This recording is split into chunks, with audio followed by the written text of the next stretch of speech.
na minsan hindi natin matatakasan ang lupit ng kapalaran.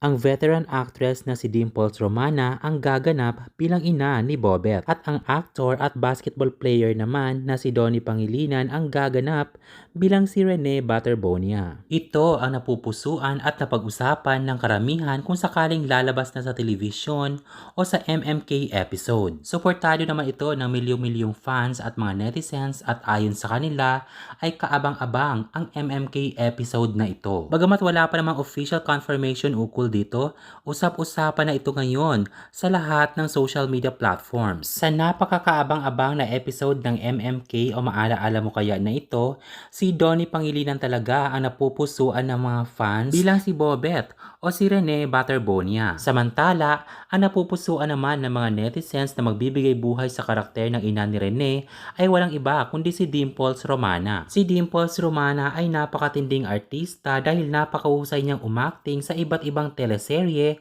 maging sa kanyang mga MMK episodes. Dahil sa kanyang husay, maraming mga netizens ang nagsasabing bagay na bagay sa kanya na gaganapin ang ganitong papel. Ayon sa mga supporters, kapag lalabas na ito sa television, marami talaga ang iiyak dahil masyadong emotional ang episode na ito. Lalo pat ito ay kaabang-abang at milyong-milyong mga Pilipino ang naghihintay para panoorin ito. Mapapanood sa episode na ito ang lahat patungkol sa buhay, pagsubok o hamon at mga pangarap sa buhay ni Rene Butterbonia. Ayon naman sa mga fans at supporters, maaaring ang MMK episode na ito ang siya magiging daan o tulay para malinawan ang mga milyong-milyong fans na nagtatanong hanggang ngayon kung sino nga ba talaga ang may pakana sa likod ng pagkamatay ni Rene at ng kanyang kasamang si Divine. Sa episode na ito ay mapapanood din ng lahat kung gaano ka selfless, mapagkumbaba, mabait, mapagmahal sa kanyang ina at mga kapatid, ang 18-year-old na batang si Rene Butterbonia. Dahil hanggang ngayon ay milyon-milyon pa rin sa kanyang mga fans ang nanghihinayang at hindi makapaniwala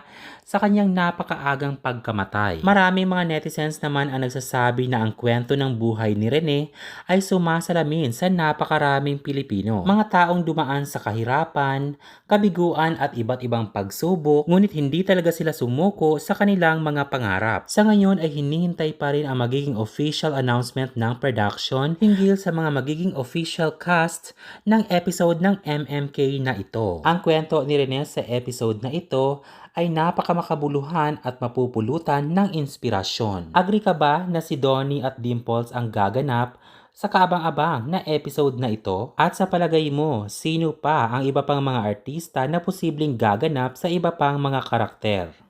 I-comment mo na at mag-subscribe para palaging updated sa aking showbiz updates. Maraming salamat sa iyong panunood.